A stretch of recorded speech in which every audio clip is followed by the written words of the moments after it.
ইয়াকুব সৈনিককে সংবর্ধনা, জাফতনগর মাদ্রাসা প্রাঙ্গণে উৎসবের আমেজ। চট্টগ্রামের ফটিকছড়ি উপজেলায় সংযুক্ত আরব আমিরাত চট্টগ্রাম সমিতির সভাপতি মোহাম্মদ ইয়াকুব সৈনিককে দেয়া হয়েছে এক বিশেষ সংবর্ধনা। গতকাল বিকেলে জাফতনগর হাফিজুল উলুম মাদ্রাসা প্রাঙ্গণে আয়োজিত এই সংবর্ধনা অনুষ্ঠানে এলাকা জুড়ে সৃষ্টি হয় উৎসব মুখর পরিবেশ। অনুষ্ঠানে উপস্থিত ছিলেন হেফাজতে ইসলাম বাংলাদেশের আমির ও শাইখুল হাদিস শাহ মুহিবুল্লাহ বাবুনগরী, মাদ্রাসার পরিচালক মাওলানা নাসির উদ্দিন, সহকারী পরিচালক হাফেজ মাওলানা মুজিবুর রহমান সহ স্থানীয় গণ্যমান্য ব্যক্তি, ধর্মীয় নেতৃবৃন্দ, শিক্ষার্থী ও অভিভাবকরা।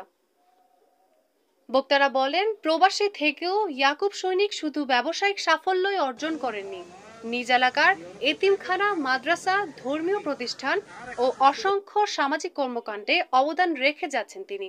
এসব কাজ তাকে একজন অনুকরণীয় ব্যক্তিত্বে পরিণত করেছে। তারা আরও বলেন, চট্টগ্রাম ও প্রবাসীর মধ্যে সম্পর্ক, মানবিক কর্মকাণ্ড এবং সমাজের উন্নয়নেই ইয়াকুব সৈনিকের ভূমিকা বিশেষভাবে প্রশংসার দাবিদার। সংবর্ধনা অনুষ্ঠানে তাকে ক্রেস্ট ও সম্মাননা স্মারক প্রদান করা হয়, আর দোয়া মোনাজাতের মাধ্যমে শেষ হয় পুরো আয়োজন।